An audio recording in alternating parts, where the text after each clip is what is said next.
Bonjour. Notre sens le plus récent, c'est la vue. Le plus souvent, c'est elle qui prend le dessus. Elle peut nous piéger sans qu'on s'en rende compte. On bâtit une image de l'autre à partir de son apparence, de son comportement, de ce qui l'entoure. Ce n'est pas un hasard si Jacques Lucéran, le cofondateur aveugle de la résistance à Paris en 1940, était chargé du recrutement. Il avait, disait-on, le sens des êtres. Il voyait autrement. Il écoutait autrement. Car la vue, si elle peut nous enfermer dans le visible, peut aussi ouvrir la porte à un autre monde. Et là, c'est l'ouïe qui prend le relais. Pas seulement l'ouïe du son, mais l'écoute de l'âme. Et ce que cette âme vous dit est souvent différent de ce qui est visible, de ce qui est audible.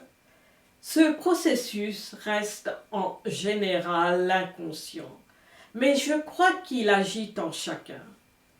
Dans toute relation, au fil du temps, on absorbe sans s'en rendre compte ce que l'autre ressent au-dedans de lui, même ce qu'il cache, parfois même à lui-même.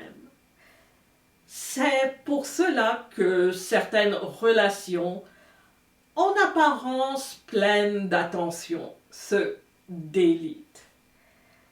L'un des deux, voire les deux, fait tout son possible pour l'autre, peut-être bien parce qu'il pense réellement t'aimer et qu'avec cet effort il désire le lui montrer. Par exemple, accompagner un match de foot ou dans son restaurant favori, mais à l'intérieur de lui il se dit « J'aurais pu faire tant d'autres choses, je m'ennuie » ou « J'ai horreur de ce restaurant, on ne va jamais à ceux que moi je préfère. » D'autres relations, à l'inverse, peuvent sembler superficielles ou marquées par des mésententes visibles, et pourtant, elles perdurent. Parfois, elles se transforment en liens profonds. L'attention totale et le respect grandissent à mesure qu'on perçoit, tout en restant aveugle aux apparences, qu'on entend tout en restant sourd au bruit, à ce que le visage ne montre pas, à ce que la bouche ne dit pas, à ce que même les gestes contredisent parfois. L'âme parle, elle explique, elle nous demande de ne pas lui en vouloir. Et c'est d'âme à âme que se poursuit la conversation, à distance comme à proximité, au-delà de toute culpabilité, de toute honte, de toute peur de l'inconnu, de l'autre, de soi.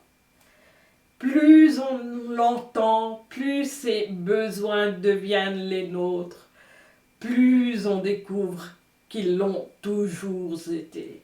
Et c'est avec joie qu'on fait ce que son âme désire, sans imposition, sans exigence. Merci.